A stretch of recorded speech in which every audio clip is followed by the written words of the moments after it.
I think it's a huge mistake to just rely on best practice for everything. Culture plays such a big role. Does this feel like us? Does this feel strange? If we don't do that homework, if we just say, okay, this is what everybody else is doing, and we try to implement, the program will fail. So what does it really take for your business to attract world-class talent today? I'm Dave Travers, president of ZipRecruiter. And on Talent All-Stars, we shine a light on the people and the day-to-day processes behind recruitment and retention at some of the world's most influential businesses. Today's Talent All-Star comes from a Fortune 500 company that's not necessarily a household name, but which gets rave employee reviews and plays a critical role in construction, infrastructure, and manufacturing. Beverly Propst is the Senior Vice President of Human Resources at Graybar, a distributor of electrical, communications, and industrial products based outside St. Louis. She's also on several boards, including Graybar's, something we'll touch on later in the conversation. So let's bring her in. Beverly Propst, welcome to Talent All-Stars. Thank you so much. I am so happy to be here today. We're thrilled to have you here. So many interesting things to talk about. You and your background, Graybar, et cetera. You have an interesting path that took you, many people have interesting paths that have taken you in your career, but this is one that I don't encounter all the time, which is at the beginning of your career, you went from being corporate counsel on the legal side of things and moved into HR. How did you think about that at the time? Was that something you were thinking about at the time? And how do you think about it now, looking back on what that prepared you for in that approach to this role? I did. I had a really interesting transition into the HR realm, and it was exciting to say the least. One day I was an attorney, the next day I was running the HR group for a Fortune 500 company, it was a crazy experience, but it was so fulfilling. And for me, it was overnight. It was also something that was a transition that was relatively easy for me because I had worked so hard to integrate myself with the HR team over a period of time. I was an employment attorney for Graybar, and that was something that I had done for a number of years. I'd actually worked as an employment attorney for a private law firm for a while, and then come to Graybar, worked in-house as an employment attorney as well, and then got to know our HR team, worked with our senior vice president of HR here, got to know our executives, got to know the HR leadership team, but I really became, I think, an adjunct member of their team. When they would have a staff meeting, when they would have a strategic retreat or what have you, I was always there. So I think for me, I had really just become part and parcel to their group. So it was an interesting transition, but I think it was kind of natural when it happened. That's awesome. So you were a known quantity. How is it different when you stepped from being the legal advisor into the one responsible? Certainly it was a different subject matter for sure, because I was always on the compliance side. I was there to advise and help the HR department get through all of their compliance issues, make sure we were on top of all the latest laws and regulations, and then of course assist if there were any problems that occurred, which were few and far between, I'm happy to say, at Graybar, but they do happen. But now I was able to go into the more proactive issues. I was able to say, okay, how can we take this company to the next level? How can we really work on our strategic people plan? How can we work on our talent segment? And that was something I hadn't done before. So for me, that was what was really exciting about the job, was I got to shift my focus and start thinking about things that I'd really never thought about. I was always on the side of things of how do we fix problems? Not how do we, one, prevent problems, but then how do we take the company to the next level? And that just awakened something in me. That was really, really exciting. And I think you kind of see me smiling here, but I still get excited when I think about it. In my own experience, as somebody who's had to call outside counsel before, like I usually don't call the outside attorney just to say, hey, I wanted to let you know, Beverly, everything's going great. Hope you're having a great day. Like that's not usually the reason that I reach out. And so I can imagine shifting into the operational role. Now you get the full picture, not just the problems. Yeah. Let's have lunch, right? I'll tell you everything, all the fun things I'm working on. No, it just didn't happen. On the flip side, I think what's interesting for a lot of people who don't come from the legal background is compliance, and the legal side of people is so important to the role. But if you don't come from a legal background, it's very hard as you rise into the senior ranks at the beginning to think about, now that I'm a risk manager myself and a decision maker, I've got to take legal counsel into consideration, but ultimately I'm the business decision maker now.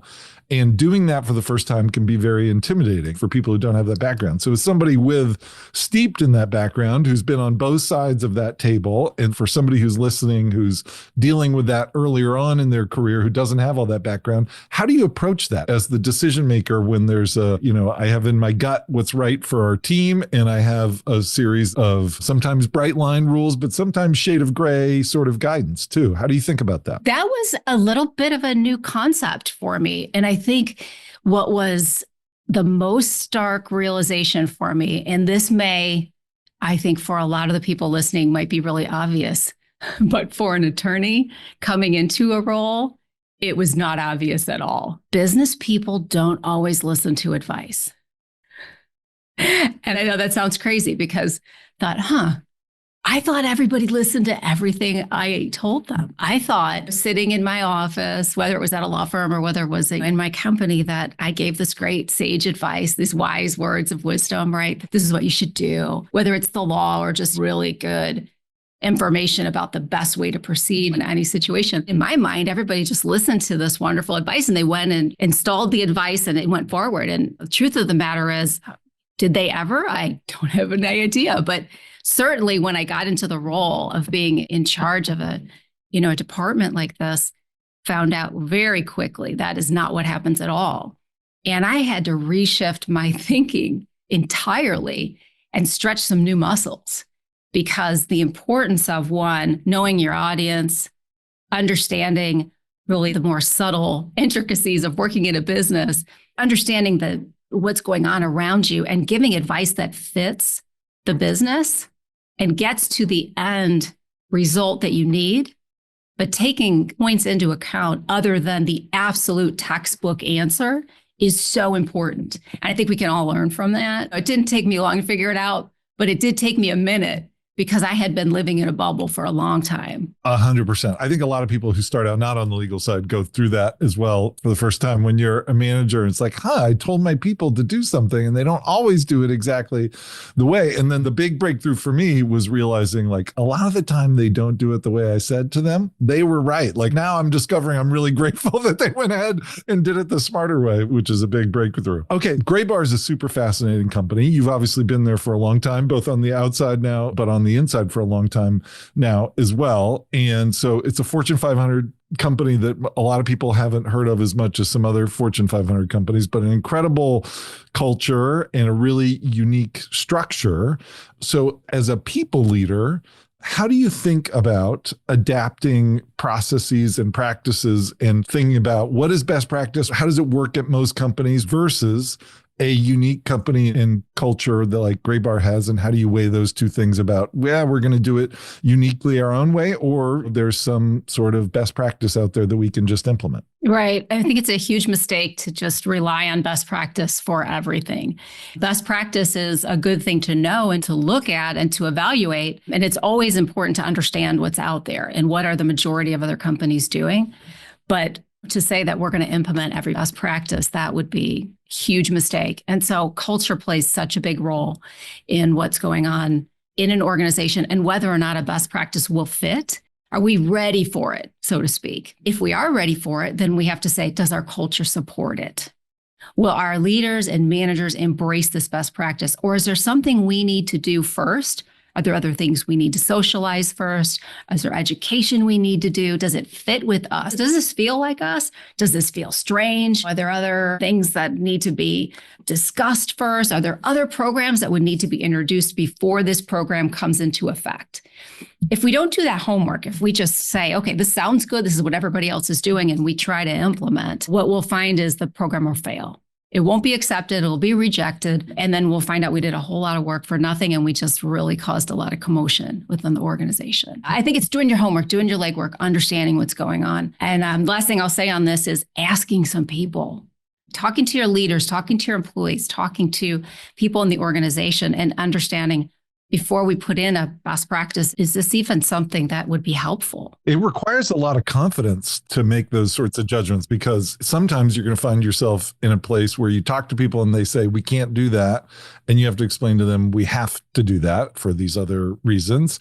And that takes a lot of confidence. And it also takes a lot of confidence to talk to people in the industry or the experts, so to speak, and they say, this is the way you do it.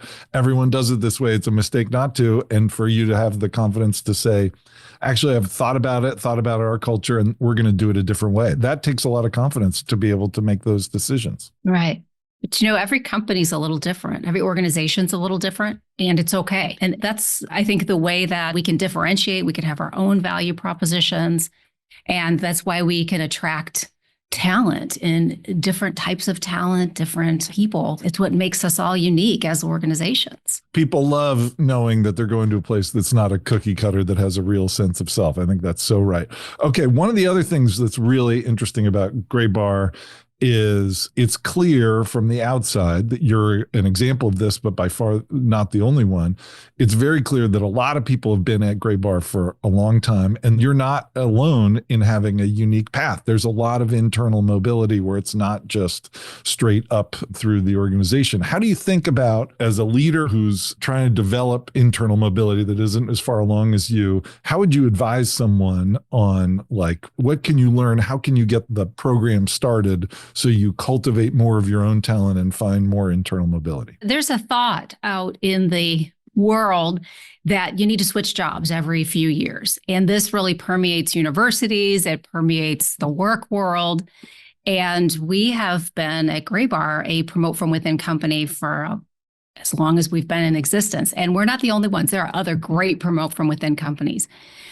But when I talk to young people, I always say every company can be a promote from within company. It's all about whether employees take advantage of the resources that are there for them within their organizations. There are so many good organizations out there, and Graybar is certainly one of them. And I talk about this all the time. We've got great training resources. There are so many opportunities to apply for jobs internally, but it's all about the employee taking advantage of those.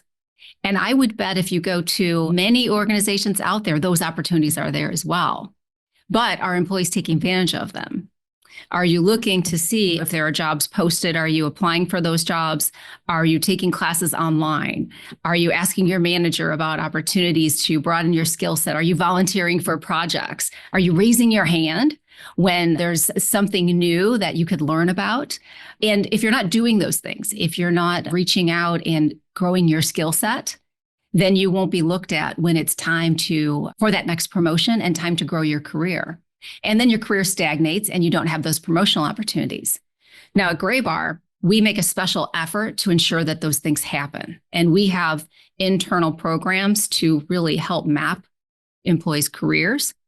But if an organization doesn't have those programs in place, employees can make that happen on their own very, very easily by just taking advantage of simple systems that are in place, I think, in most companies.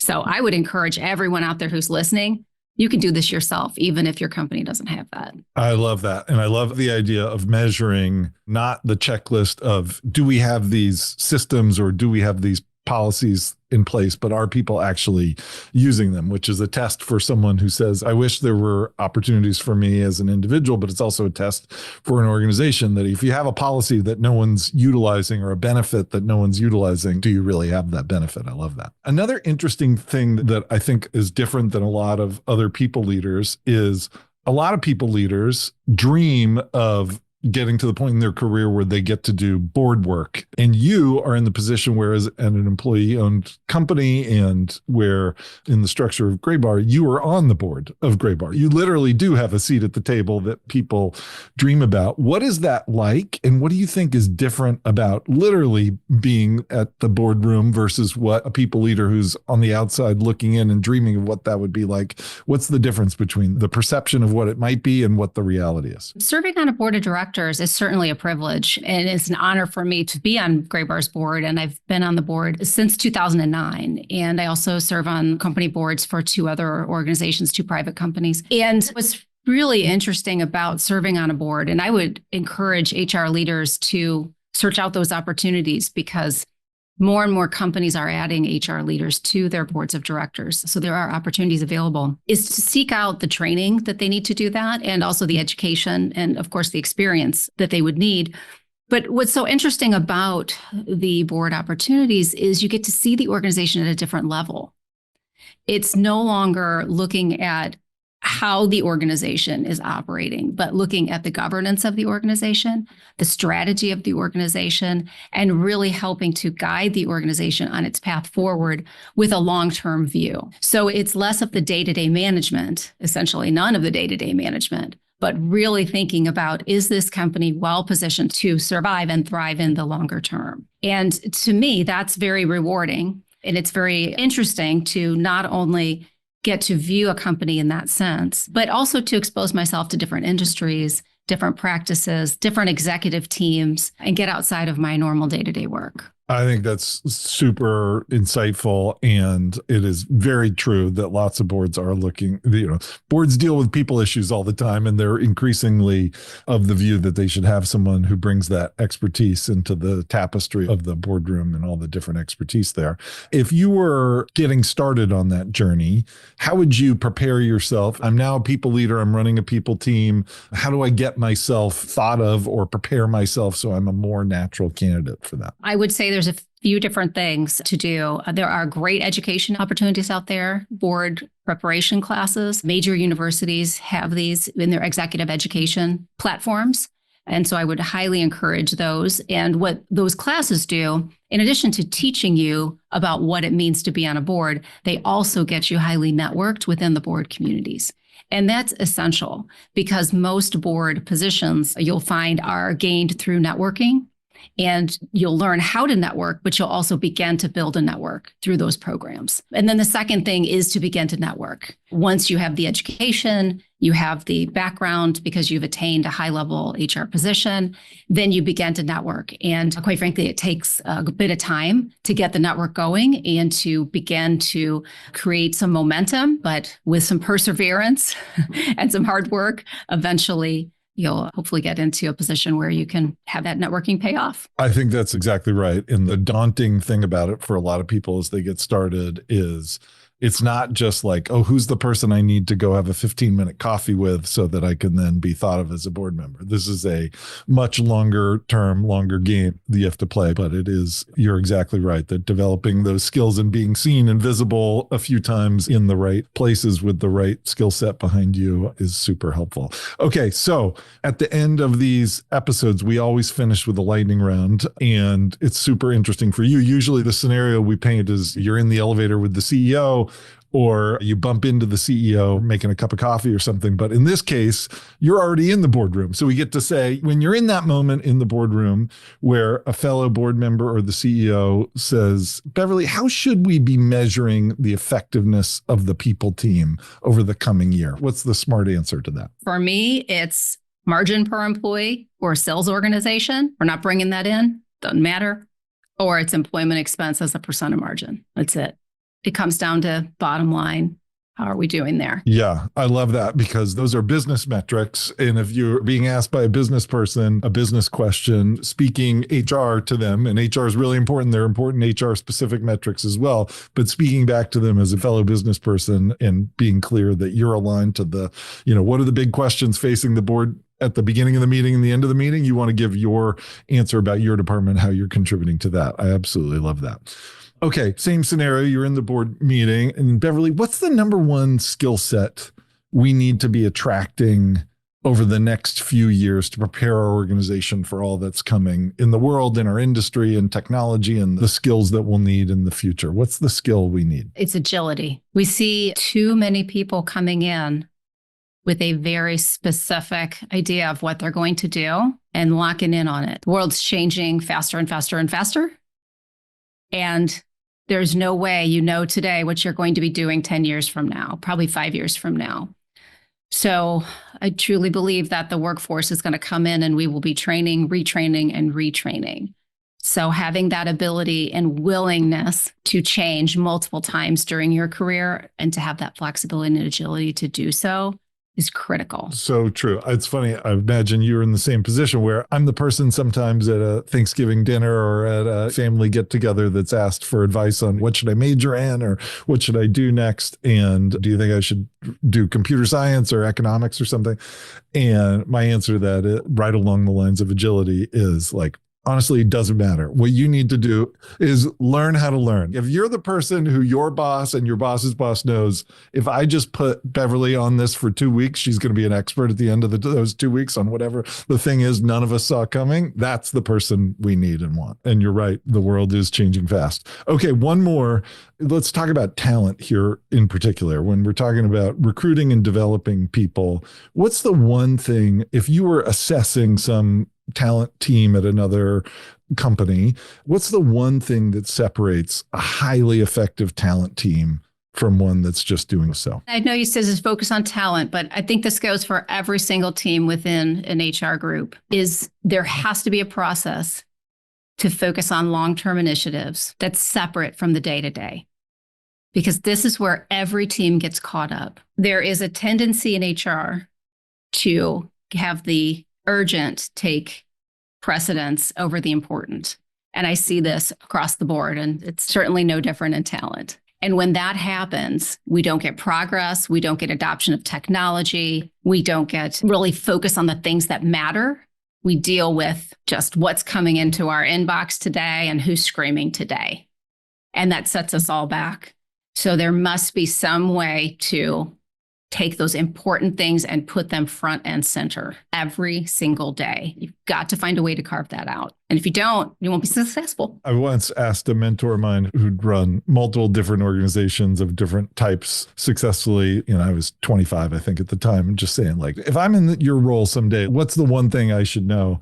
And he said, never let your inbox drive what's in your outbox. Don't be a hostage to whatever people are pinging you with. Whatever you're sending out has to be what's important, regardless of what's flowing in. I think that's a super powerful frame.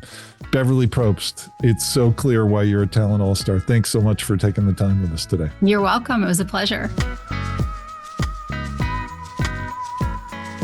That's Beverly Propst, the SVP of Human Resources at Graybar. We'll put her LinkedIn profile in the notes below. And just a reminder, we're an audio podcast also. So if you want to listen on the go, just search Talent All-Stars in your favorite podcast app and tap follow. Want to connect with us? You can email us at talentallstars@ziprecruiter.com. I'm Dave Travers. Thanks for watching Talent All-Stars, and we'll see you right back here next week.